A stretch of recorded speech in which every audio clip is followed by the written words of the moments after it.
The acrid wind carried the stench of chemical decay as Kale Novak dragged himself from the smoking wreckage of the Stardust Drifter. Blood trickled from a gash above his eyebrow, mixing with sweat and the strange, luminescent particulates that filled Xylos's atmosphere. Through his cracked visor, he watched distant bioluminescent fungi pulsate in hypnotic rhythms across the horizon, beautiful and utterly alien. 10 minutes ago, they'd been in a stable descent. Now, the transport vessel lay broken across Xylos's caustic landscape, half submerged in a lake of sizzling acid that devoured the ship's outer hull with methodical persistence. The comm system emitted nothing but static, no distress signals getting through, no responses from the rest of the crew. Tanner? Captain Reeves? Kale called into his helmet comm, already knowing the futility. The explosion had ripped through the main cabin first. Nobody there could have survived. He forced himself to his feet, wincing as pain shot through his left leg. Not broken, thankfully, but badly bruised. His filter mask whirred with increasing strain, the atmosphere processors damaged but functioning. For now, Kale had survived 14 extraction missions on hostile worlds, but Xylos was different.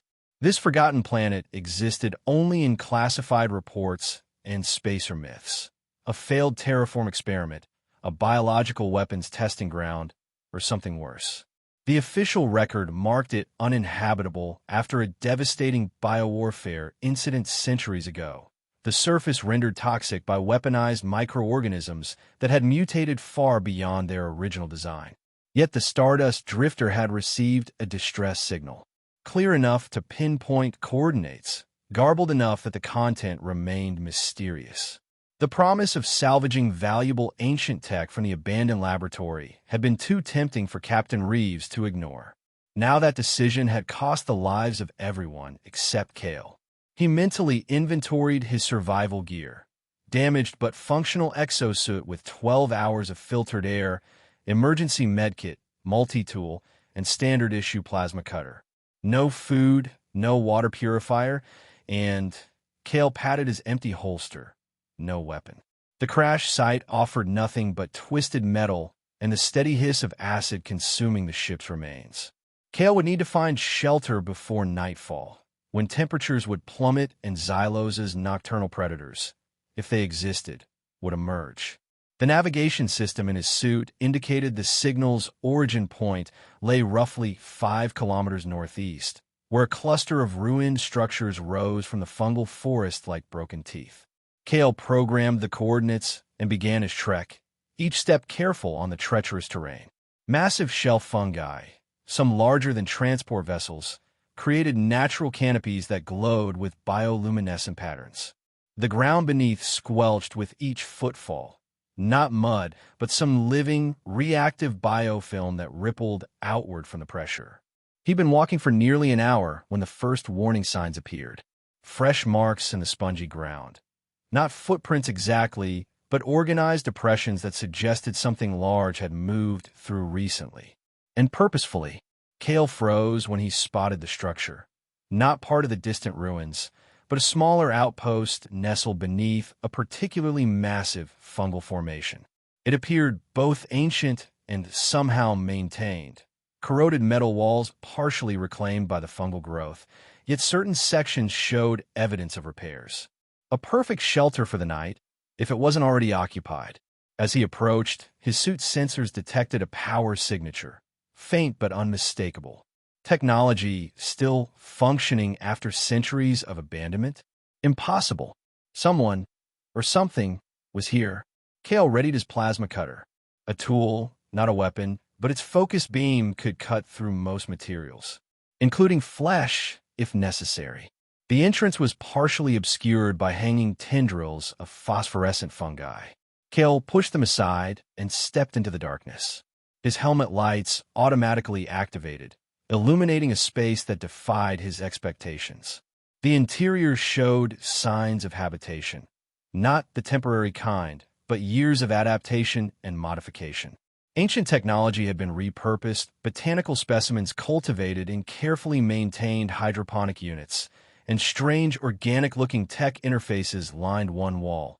pulsing with the same rhythmic bioluminescence as the forest outside.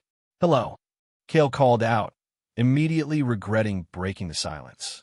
"I'm from the transport vessel that crashed. I'm not looking for trouble." Something moved in the shadows beyond his light's reach, swift and deliberate. Kale raised his plasma cutter. "I can see you," he lied. "I'm just looking for shelter until my rescue team arrives." Another lie, but one that might discourage aggression. The figure stepped into the light so suddenly that Kale stumbled backward. His first impression was human, but that assessment evaporated instantly. The woman, if she could be called that, stood tall and predatory, her posture feral yet controlled. Her skin bore intricate patterns that pulsed with the same bioluminescence as the fungi outside, creating swirling designs across her exposed arms and neck that shifted and flowed like living circuitry. Her eyes were the most unsettling feature, entirely black, but reflecting his helmet light like oil, with occasional flickers of the same phosphorescent blue. Her hair, if it was hair, moved slightly even in the still air of the shelter, dark tendrils that seemed almost sentient. But most alarming was the wound across her torso, a deep gash that leaked a substance too dark and thick to be human blood, with the same faint luminescence as her skin patterns. "You're hurt," Kale said, lowering his tools slightly. "I have medical supplies." He took a step forward, and she moved like lightning, crossing the space between them faster than his eyes could track.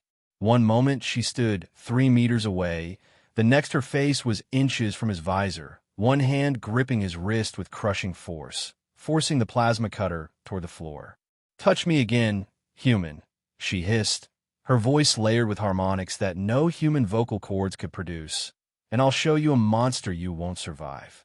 The bioluminescent patterns on her skin flared brightly, and Kale could swear the tendrils of her hair reached toward him like probing fingers. Her grip tightened until he dropped the plasma cutter, which clattered to the floor. "I wasn't going to hurt you," Kale managed, fighting to keep his voice steady. "You're wounded. I can help." Her laugh was like shattered glass. "Your help is what made this world what it is." She released him with a shove that sent him stumbling back. "Salvager, thief, here for the technology you think lies buried in our ruins." "I'm a rescue engineer," Kale corrected, rubbing his wrist. "My ship crashed. I'm just trying to survive until extraction." "No extraction comes to Xylos," she said, moving back into the shadows, though her bioluminescent patterns made her impossible to lose in the darkness. "Your ship is already dissolving in the acid seas. Soon, you will join it." As if punctuating her threat, a distant howl echoed from outside, something that sounded neither animal nor human, but a terrible hybrid of both. The woman's head snapped toward the sound, her expression shifting from hostility to something resembling fear. She pressed a hand to her wounded side, the luminescent blood seeping between her fingers. "They're coming," she whispered, more to herself than to Kale. The signal brought them to. "What signal? Who's coming?" Kale asked, reaching slowly for his fallen plasma cutter. Her foot pinned the tool to the ground before his fingers could reach it. "The same signal that lured your ship. A trap." She looked down at her wound again, then at Kale, calculation evident in her inhuman eyes. "You said you have medical supplies?" Kale nodded slowly. "Basic trauma kit. Nothing fancy, but enough to close a wound like that." Another howl, closer this time, followed by what sounded like multiple heavy bodies moving through the fungal forest. The woman made a decision, retrieving the plasma cutter and holding it out to Kale. "Handle first." "My name is Lyra," she said, the hostility in her voice tempered but not gone. "Help me seal this wound, and I'll keep you alive through the night. Touch me with any intent other than healing, and my earlier threat stands." Kale accepted the tool cautiously. "I'm Kale Novak, rescue engineer." He activated his medkit's diagnostic function. "I need to see the wound clearly." Lyra hesitated, then moved to a makeshift table illuminated by a cluster of small bioluminescent organisms contained in transparent vessels. She peeled away a section of her clothing, a material that seemed to be partly grown rather than manufactured, revealing the full extent of the injury. The gash was deep, running from just below her rib cage across her abdomen. But what captured Kale's attention was her skin. Where human flesh would be, Lyra's body featured a complex integration of biological and seemingly technological components. The luminescent patterns weren't on her skin. They were her skin, or at least part of it. Beneath the wound, he glimpsed structures that resembled both organic tissue and circuit pathways. "What are you?" he whispered, unable to contain his shock. Lyra's eyes narrowed. "The last guardian of Xylos. The result of your people's experiments. A monster of human creation." Her voice was bitter. "Now close the wound before they find us." Kale forced himself to focus on the task at hand. The medkit's nanogel was designed for human tissue, but its primary function, creating a flexible, antiseptic seal, should work regardless of biology. He applied the gel carefully, watching as it bonded with Lyra's unusual physiology. "This will hold temporarily," he explained, "but you need proper medical attention." "This is Xylos," Lyra replied flatly. "There is no proper medical attention." A crash from outside interrupted them, something large colliding with the fungal structures surrounding the shelter. Lyra moved to a panel on the wall, placing her palm against what looked like a gelatinous interface. The shelter darkened completely as all bioluminescence extinguished simultaneously, leaving only the faint light from Kale's helmet. "Turn that off," she hissed. "They track light and heat." Kale complied, plunging them into complete darkness. In the blackness, he sensed rather than saw Lyra moving around the shelter, gathering items. Moments later, a different kind of illumination appeared, subtle red lighting that seemed to emanate from the walls themselves, barely enough to see by, but apparently a spectrum that, according to Lyra, wouldn't attract attention. "Who are they?" Kale whispered. "Husks," Lyra responded, checking what appeared to be a weapon. An organic-looking rifle with the same integrated technology as her skin. "Failed adaptations. Those who couldn't control the transformation." She glanced at him. "Or perhaps they're the successful ones, depending on one's definition of success. They've surrendered completely to the changes, becoming perfect predators for this environment." "And you?" Lyra's luminescent patterns pulsed once. "I resist. I maintain control. For now." She tossed him a smaller weapon, something resembling a pistol, but with an organic grip that molded to his hand uncomfortably. "This fires concentrated fungal toxin. Aim for the head or central mass. They regenerate limbs." Outside, the noises grew closer, scraping sounds against the shelter's exterior, followed by low, gurgling vocalizations that approximated language without achieving it. "They're organized," Kale noted with growing dread. "They're hunting," Lyra corrected. "And we can't stay here. My defenses were compromised when I was wounded." She nodded toward a back section of the shelter. "There's a tunnel system. We need to reach the old laboratory complex." "That's where the signal came from?" Lyra's expression darkened. "Yes. Someone activated the ancient beacon. Someone who shouldn't have access." "Who?" "Scavengers. Like you, but worse. They don't crash by accident. They come prepared." She secured several containers of what looked like supplies to her body. "They want what's stored in the deep labs. Things that should stay buried." The wall behind them suddenly dented inward as something massive slammed against it. A sound followed, not quite a roar, not quite a word, but something trying to be both. "Too late," Lyra muttered, raising her weapon toward the buckling wall. "Get ready to run. Human, your survival lessons begin now." The wall burst inward, and Kale got his first glimpse of a husk. A nightmare of human forms stretched and warped by biological modification gone wrong. Where Lyra's mutations seemed controlled and integrated, this creature was chaos embodied. Fungal growths erupted from split skin, luminescent fluids leaked from multiple orifices, and limbs had elongated to grotesque proportions. Lyra fired without hesitation, her weapon discharging glowing projectiles that burst against the creature's mass. Where they hit, the flesh sizzled and blackened. The husk screamed, a sound that contained too much humanity for Kale's comfort, and charged forward. Kale raised his own weapon and fired. The recoil was strange, more a pulsation than a kick, but the effect was immediate. His shot caught the creature in what had once been a shoulder, dissolving the connecting tissue and sending an arm crashing to the floor. The severed limb continued to move independently, fingers clawing toward them. "Run," Lyra commanded, firing again as two more husks appeared in the breach. The tunnel. "Go!" Cale didn't need to be told twice. He sprinted toward the back of the shelter where Lyra had indicated, finding a narrow passage that sloped downward into darkness. Behind him, Lyra continued firing, each shot illuminating the shelter in brief, horrific tableaus of violence. Then she was behind him, shoving him forward as she slammed her palm against another organic interface. The tunnel entrance sealed with a membrane that hardened instantly. "That won't hold them long," she said, her breathing heavy. "Move." The tunnel was narrow, forcing them to proceed in single file. Bioluminescent fungi provided minimal lighting, responding to their presence by glowing slightly brighter as they passed. The air grew thicker, heavy with spores that made Cale grateful for his helmet's filters. "My suit's oxygen is limited," he informed Lyra as they hurried deeper. "Maybe 10 hours left.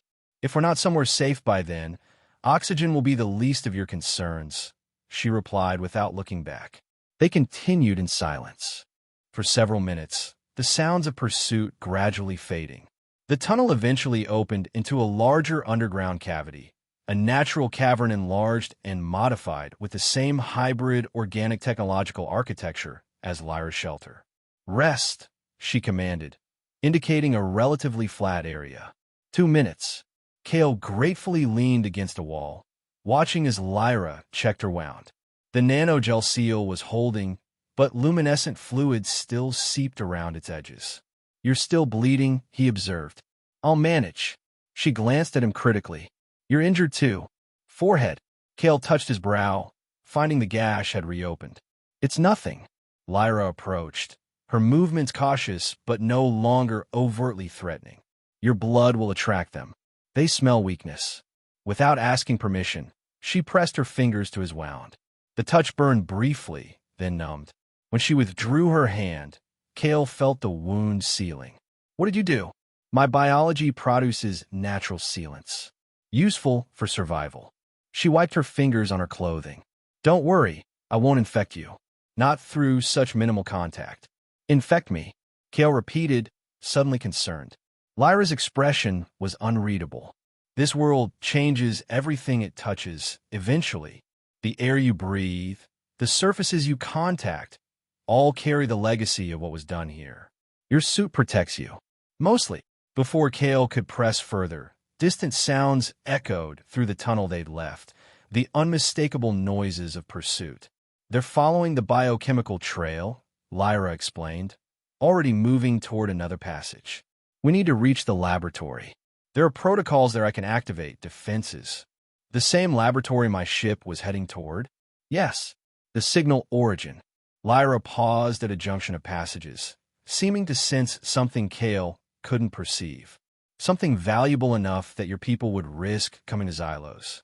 Something dangerous enough that others would set a trap to obtain it." She chose the right-hand tunnel, moving at a brisk pace that Cale struggled to match with his injured leg. "What exactly is in this laboratory?" he asked, pushing through the pain. "The end of Xylos," Lyra replied, cryptically. "Or its rebirth. Depends who reaches it first." The tunnel system became increasingly structured as they proceeded. Less natural cave, more constructed passage. Ancient lighting systems occasionally flickered to life as they passed, responding to some signal from Lyra that Cale couldn't detect. The walls themselves seemed alive, pulsing gently, as if breathing. "This isn't just a laboratory, is it?" Cale realized. "The whole planet is the experiment." Lyra glanced back, something like approval flashing across her features. "Sharper than most salvagers." Yes, Xylos was designed as a complete biological system. Self-sustaining, self-evolving. The ultimate terraforming project. Her expression darkened, until it became a weapon instead. They emerged into a vast chamber that must have once been magnificent. A soaring dome overhead, now partially collapsed, revealing glimpses of the fungal forest above. Ancient workstations lined the perimeter, most crushed under debris or consumed by the ever-opportunistic fungal growth. But the center of the chamber remained relatively intact, dominated by a massive column of technology and organic material fused together in impossible ways. "The heart of Xylos," Lyra said, approaching the column with something like reverence. "The processing core that maintains what balance remains in this ecosystem." Kale surveyed the chamber with professional interest. Despite the alien biology integrated into every surface, he recognized aspects of the technology, ancient but advanced, similar to theoretical designs he'd studied during his engineering training.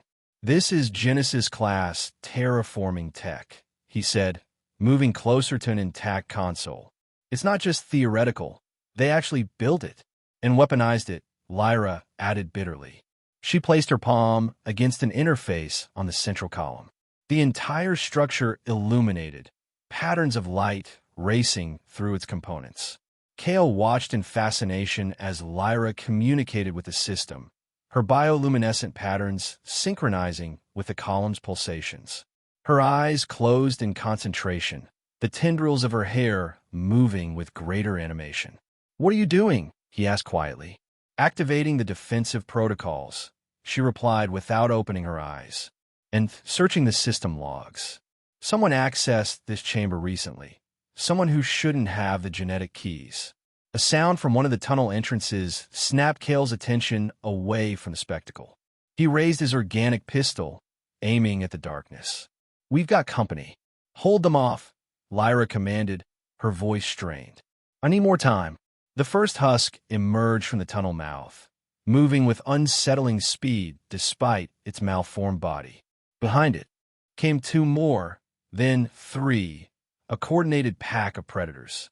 Kale fired repeatedly, each shot finding its mark, but only temporarily slowing the creatures.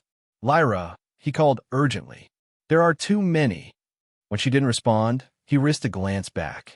What he saw frozen momentarily. Lyra's form was changing, the bioluminescent pattern spreading, covering more of her visible skin. The tendrils of her hair had extended, connecting physically with the central column. Most alarming, her wound had reopened completely, but instead of weakening her, the luminescent fluid was emerging purposefully, forming new patterns across her body.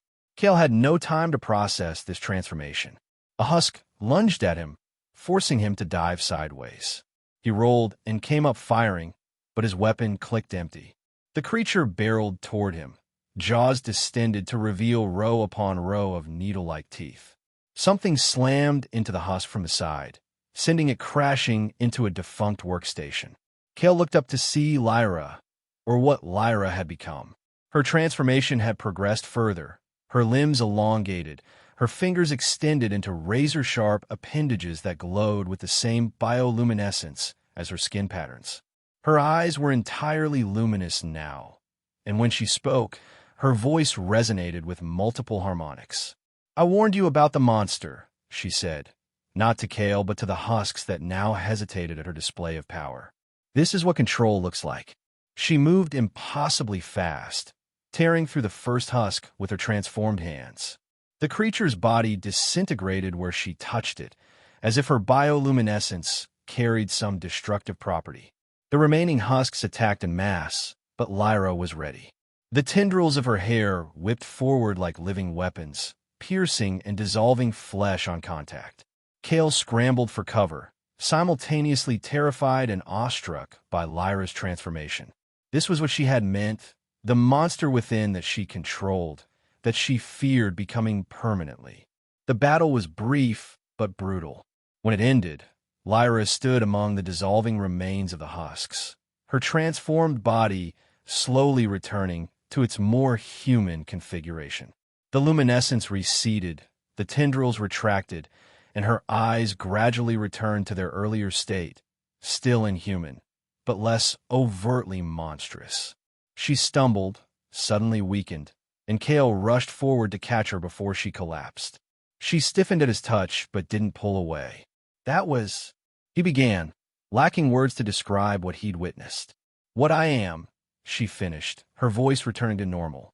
What I fight to control. She pulled away from his support, standing on her own with visible effort. This is what your people created, beings who could adapt to any environment by becoming part of it. Perfect terraformers who could transform themselves as needed to reshape a world. Kale processed this revelation. The biowarfare incident in the records, it wasn't an accident, was it? It was deliberate. They weaponized the terraformers. Lyra nodded grimly. They engineered us to transform worlds. Then, they engineered a virus to transform us into weapons. She gestured to the husk remains. Most lost control. Became those things, driven by hunger and base instinct. Their intelligence degraded with each further mutation. But you maintained control, Kale observed. Ow! Lyra turned back to the central column, which still pulsed with light. The heart of Xylos contains the original programming, both biological and technological. I connect regularly, reset my patterns, purge excessive mutations. She touched her sealed wound. But it's getting harder. The virus adapts too. A new sound interrupted them. Not the bestial noises of husks, but the unmistakable rhythm of mechanized movement. Kale recognized it immediately. The heavy footfalls of combat exosuits. Your rescue team? Lyra asked, tension returning to her posture. Kale shook his head. Not mine. My company doesn't use military-grade equipment. He scanned the chamber for defensive positions. The scavengers you mentioned? Mercenaries, Lyra confirmed, moving swiftly to another console. After the Lazarus protocol. At Kale's questioning look, she explained, the system that could potentially reverse Xylos' condition. Return it to its original terraforming purpose. Or, she hesitated. Or what? Or extract the weaponized virus in its pure form. Her fingers danced across the organic interface. The perfect bioweapon, adaptive, intelligent, nearly impossible to defend against. Your governments believe they destroyed all samples during the quarantine purge. They missed one. The mechanized sounds grew closer. Lyra's manipulation of the console resulted in several sections of the floor sliding open, revealing hidden compartments containing what looked like weapons, more advanced versions of the organic rifle she carried. Can you shoot? She asked, tossing one to Kale. He caught it, feeling the unsettling sensation of the weapon's grip molding to his hand. I'm an engineer, not a soldier. Today, you're whatever keeps you alive. Lyra retrieved a weapon for herself. These target the weak points in exosuits, joint seals, sensor arrays, power couplings. I can't fight professional mercenaries, Kale protested. Lyra fixed him with her unnerving gaze. Then run. Find a tunnel and hide. But they'll sweep this entire complex until they find what they're looking for. She checked her weapon's organic power cell. Or stay and help me prevent a second catastrophe. Your choice. Kale thought of his crashed ship, his dead crewmates. Of the mission briefing that had said nothing about bioweapons or living terraformers. Of Lyra, fighting to maintain her humanity in a world designed to strip it away. What's the plan? He asked, checking the unfamiliar weapon.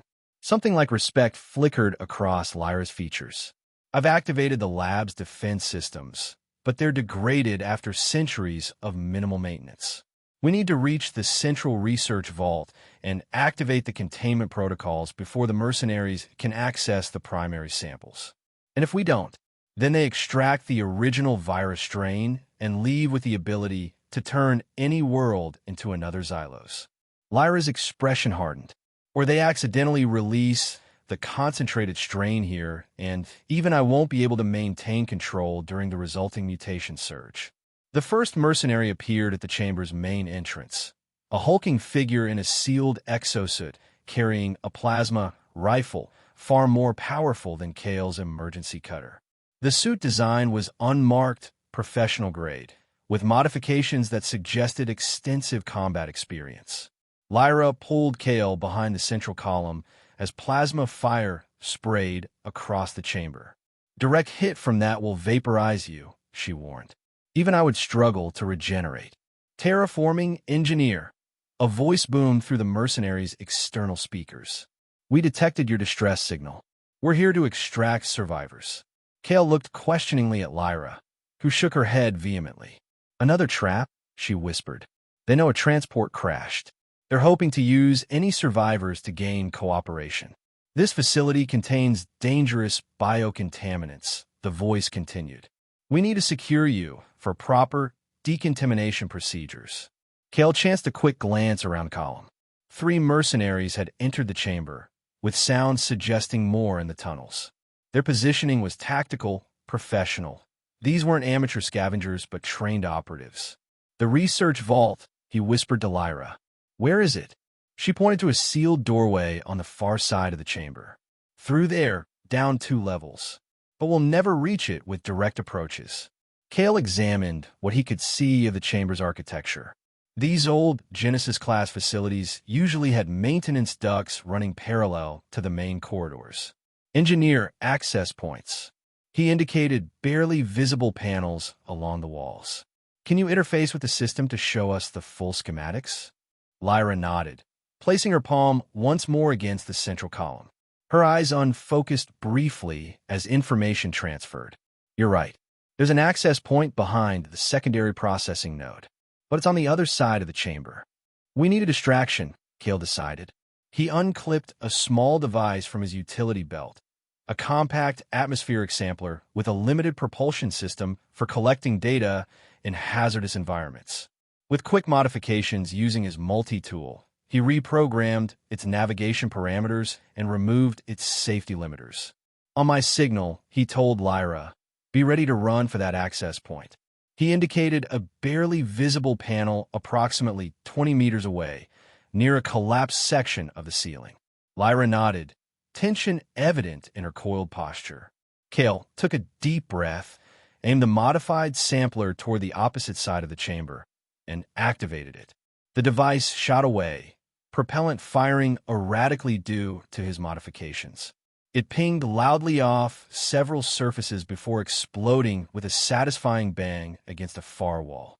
The mercenaries immediately redirected their attention and fire toward the distraction. Kale and Lyra sprinted for the access panel, plasma fire tracking just behind them. They reached the panel, and Lyra placed her palm against it, causing it to dissolve rather than open mechanically. Go, she hissed, pushing Kale into the narrow maintenance duct beyond. She followed immediately after, the panel resealing behind them. The duct was claustrophobically small, forcing them to crawl on hands and knees. Bioluminescent fungal growth provided minimal lighting, revealing a path that descended at a shallow angle deeper into the facility. How did you know about the maintenance systems? Lyra asked as they crawled. I told you. I'm a rescue engineer, Kale replied. I specialize in extracting people from failing infrastructure, space stations, terraform facilities, deep mining operations. Understanding how these places are built keeps me alive. They continued in silence for several minutes, the sounds of the mercenaries' search growing distant above them. The duct eventually opened into a small junction chamber where they could stand, multiple passages branching outward. The vault is 2 levels down, Lyra said, orienting herself. This way. As they navigated the maintenance system, Kale observed subtle changes in the facility's structure. The integration of biology and technology became more pronounced the deeper they went, with entire sections of wall that appeared to be living tissue pulsing with slow, deliberate rhythms. This place is alive, he realized. The whole facility is a biological organism. The most advanced application of Genesis technology, Lyra confirmed. Self-healing architecture. At least, it was before the weaponization. Now it's confused. Parts evolve independently, working against the whole. They reached another junction, this one featuring a vertical shaft that descended into darkness. Ancient maintenance rungs were embedded in one wall, partially consumed by fungal growth.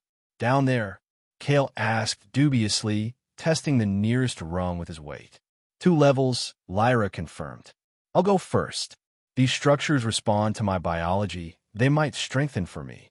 She began the descent, the fungal growth, indeed, receding slightly from her touch. Kale followed carefully, each rung threatening to crumble under his weight despite Lyra's passage, seemingly reinforcing them. They had descended perhaps 10 meters when a violent shudder ran through the entire shaft. Dust and fungal spores showered down as the structure groaned around them. "What was that?" Kale called down to Lyra. Her response was grim.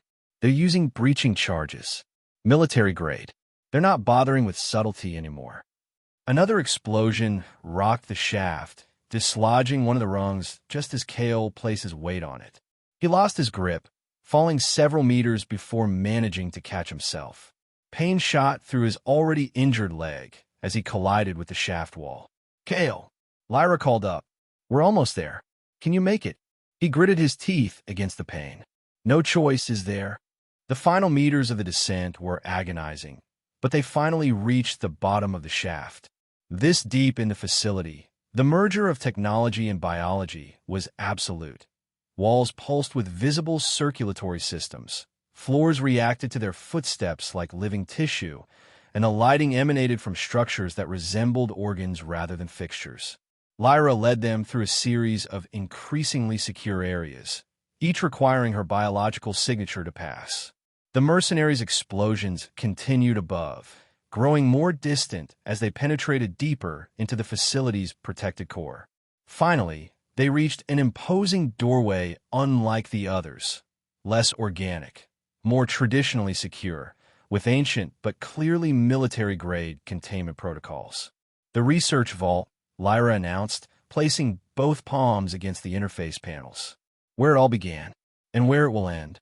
The massive door began a complex unlocking procedure, segments rotating and retracting with the precision of technology untouched by the biological integration that characterized the rest of the facility.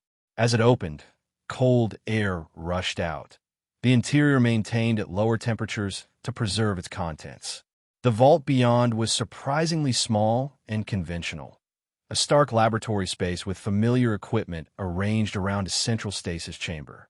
Within the chamber, suspended in clear preservation fluid, floated what appeared to be a simple vial of cloudy liquid.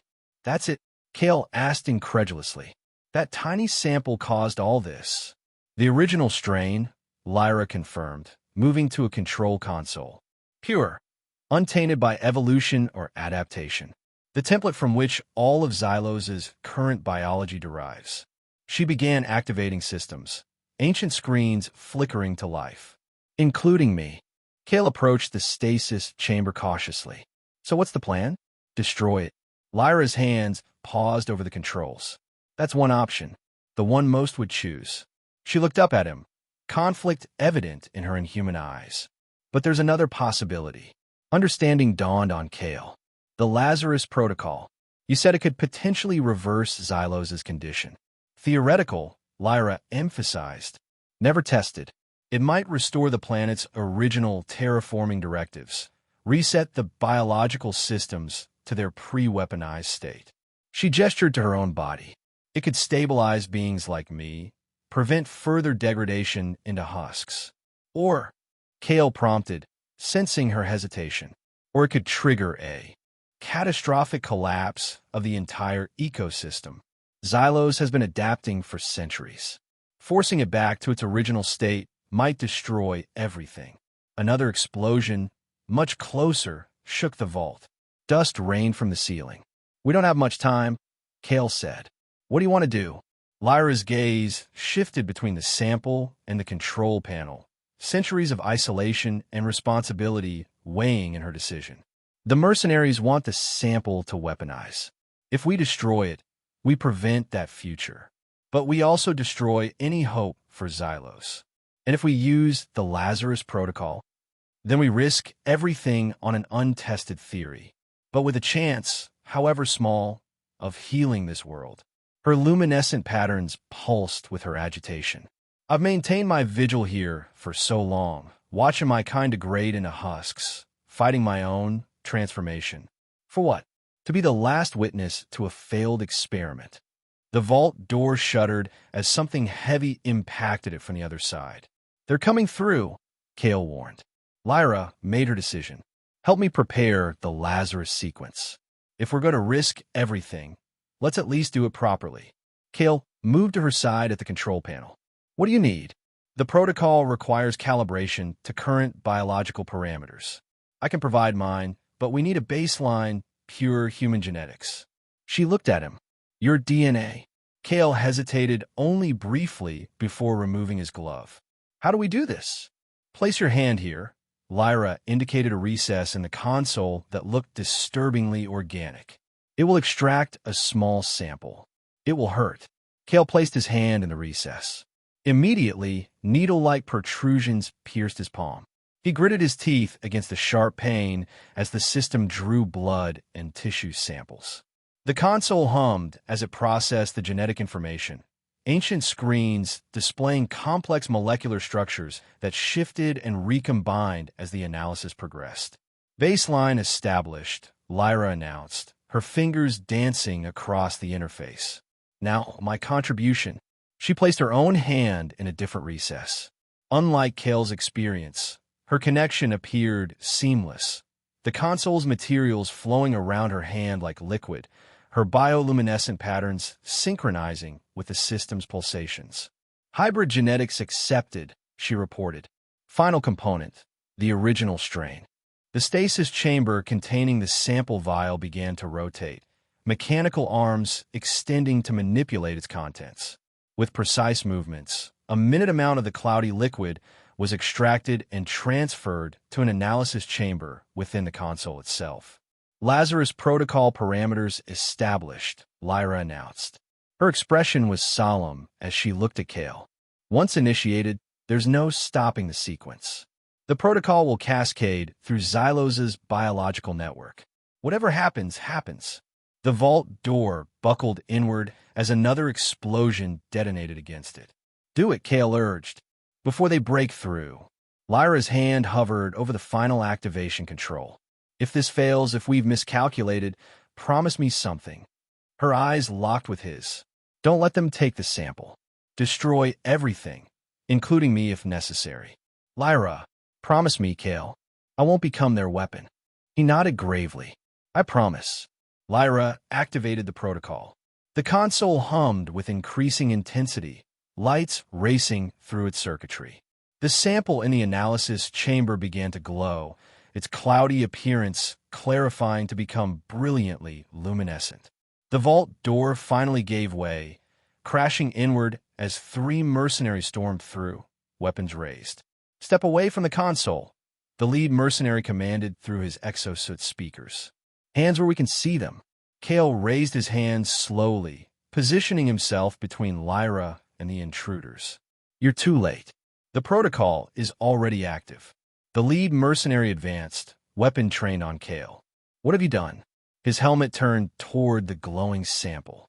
Secure the primary objective. He ordered one of his companions, who moved toward the stasis chamber.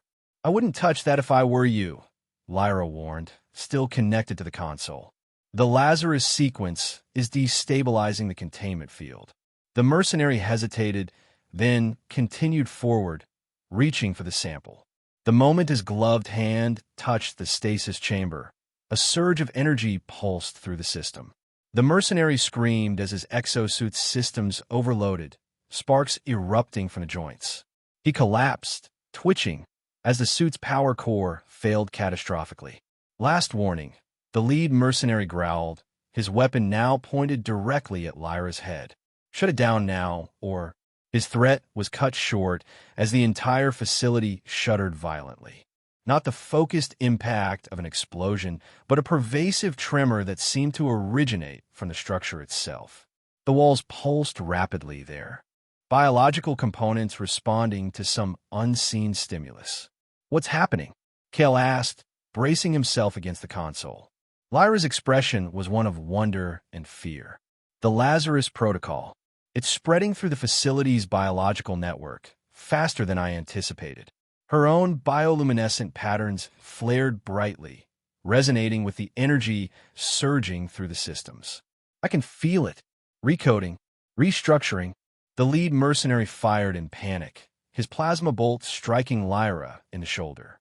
She cried out, falling back from the console, the connection broken. Kale lunged at the mercenary, leveraging his knowledge of exosuit design to target vulnerable joints. They grappled briefly before Kale managed to jam his plasma cutter into a gap in the mercenary's armor. The tool wasn't designed as a weapon, but at close range against an exposed power coupling, it was devastatingly effective. The suit's systems shorted out, leaving the mercenary immobilized. The third mercenary retreated toward the door, prioritizing escape over the mission.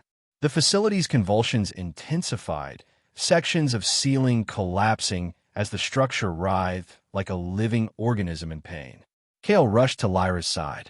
The plasma wound was severe, burning through her shoulder and disrupting the bioluminescent patterns across her torso. "We need to get out of here," he urged, helping her to her feet. "The whole place is coming apart." Lyra's eyes were unfocused, her consciousness divided between her body and the Lazarus sequence still propagating through the facility. "No, we must stay. See it through. We'll die if we stay," Kale argued. "Perhaps." Her voice was distant. "But I need a monitor to ensure the protocol stabilizes." She looked at him with surprising clarity. "You should go. Find a way to the surface." "I'm not leaving you," Kale stated firmly, thinking of his last failed mission, of the colleagues he couldn't save. "Not a chance." Another violent tremor shook the vault, sending equipment crashing to the floor. The stasis chamber cracked, its preservation fluid leaking onto the console. "The sample," Lyra gasped, attempting to move toward it despite her injury. Kale reached it first, carefully retrieving the vial from the damaged chamber. "I've got it. What do we do with it?" Lyra reached out with her uninjured arm. "Give it to me. I can integrate it with the protocol. Ensure proper sequencing." Kale handed her the vial. Lyra held it against her wound, where her luminescent fluid leaked from damaged tissue. To Kale's astonishment, the vial's contents and Lyra's biological material seemed to recognize each other, merging through the damaged exosuit into her body. Lyra gasped, her back arching as the original strain integrated with her system. The bioluminescent patterns across her body flared with blinding intensity, shifting into new configurations, more ordered and harmonious than before.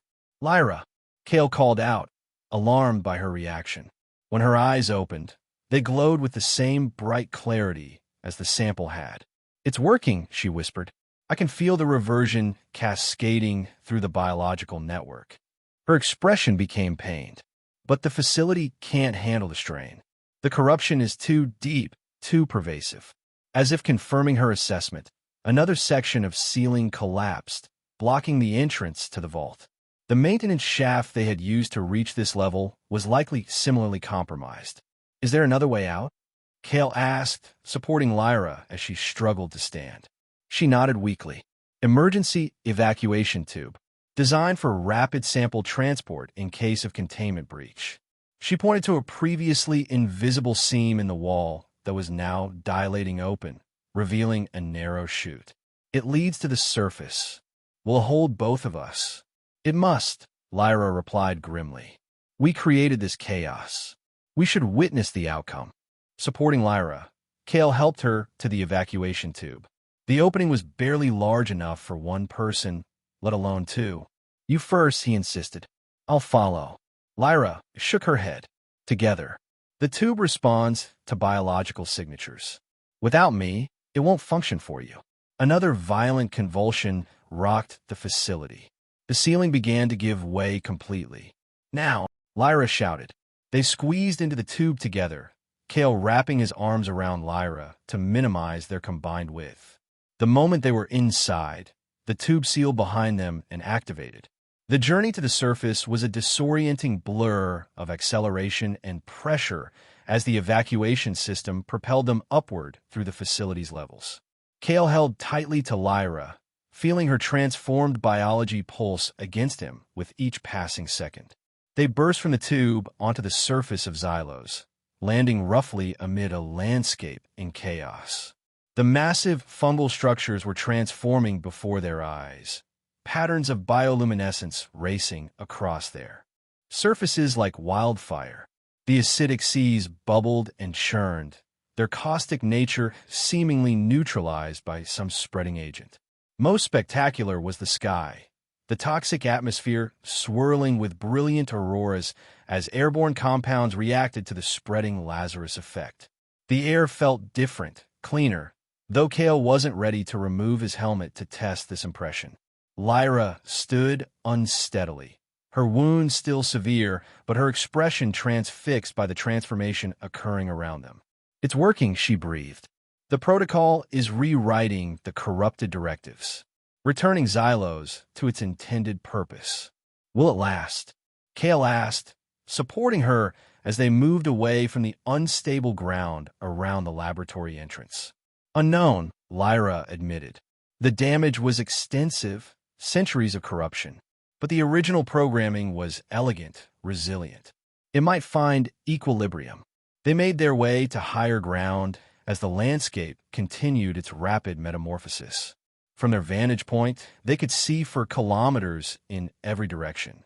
The chaotic rewriting of Xylos' biology created a spectacular light show as wave after wave of change radiated outward from the laboratory complex. Hours passed as they watched the transformation, Lyra providing commentary on the changes she could perceive with her enhanced senses. The wound in her shoulder gradually sealed itself, the new patterns of bioluminescence integrating the damaged tissue more effectively than before. "Your connection to this world is changing too," Kale observed. Lyra nodded. "The Lazarus Protocol affects all Genesis-derived biology, including me."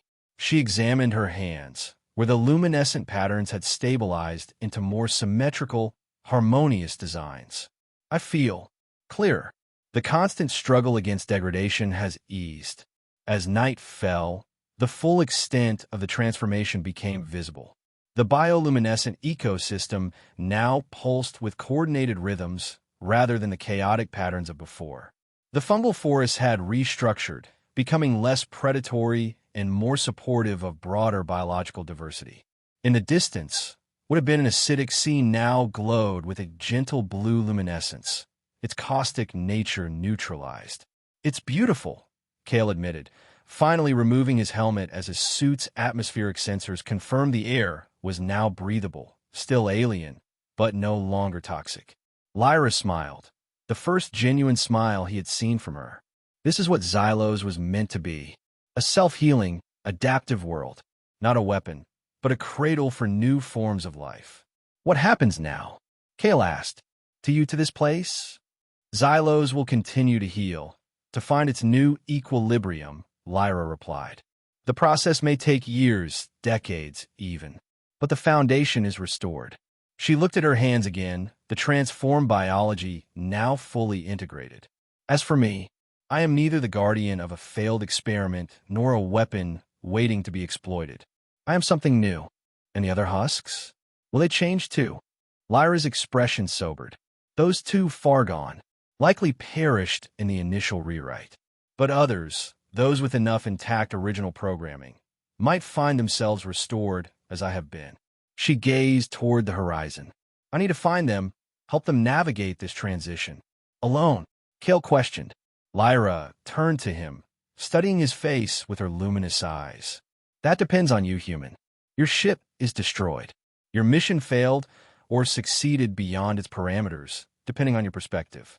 You could signal for extraction, return to your world with samples of restored Genesis technology that would make you wealthy beyond measure." Kale considered this possibility. His career, his life among the stars, the comfort of familiar environments. Then he looked at the transformed landscape of Xylos, at Lyra with her impossible biology, at a world being reborn. "My rescue beacon was damaged in the crash," he said finally. "Might take me months to repair it with available materials." Lyra's bioluminescent patterns brightened slightly. "Months during which you could document the reformation of a Genesis-class terraform project. Valuable data for an engineer specializing in rescue and recovery." "Exactly," Kale agreed with a small smile. "Purely professional interest." They stood together on the ridge, watching as dawn broke over the transformed landscape of Xylos. The rising sun caught the bioluminescent forests, creating a spectacle of light and color unlike anything Kale had ever witnessed. "You called yourself a monster," Kale said quietly. "But I've seen the real monsters. Those mercenaries willing to weaponize suffering, the corporations that would exploit this world's pain for profit." He looked at her directly. "You're not the monster in this story, Lyra. You never were." Lyra's expression softened. "Perhaps we both misjudged. You are not merely a thief of technology, and I am not merely a weapon waiting to be triggered." She extended her hand, the bioluminescent patterns flowing gently across her skin. "We're something else. Something new." Kale took her hand without hesitation, no longer afraid of the alien biology that had once terrified him. Something worth discovering. Together, they descended from the ridge, heading toward a cluster of structures in the distance, where Lyra sensed others like herself beginning to awaken to Xylos's new dawn. Their path wound through forests pulsing with renewed purpose, beside streams that had begun to flow clear rather than acidic, under skies slowly cleansing themselves of centuries of corruption. "Touch me again, human," Lyra said softly, echoing her first hostile words to him, but now transformed by context and experience, "and I'll show you wonders you never thought possible." Kale smiled, clasping her hand more firmly as they walked into an uncertain but hopeful future. "I'm counting on it."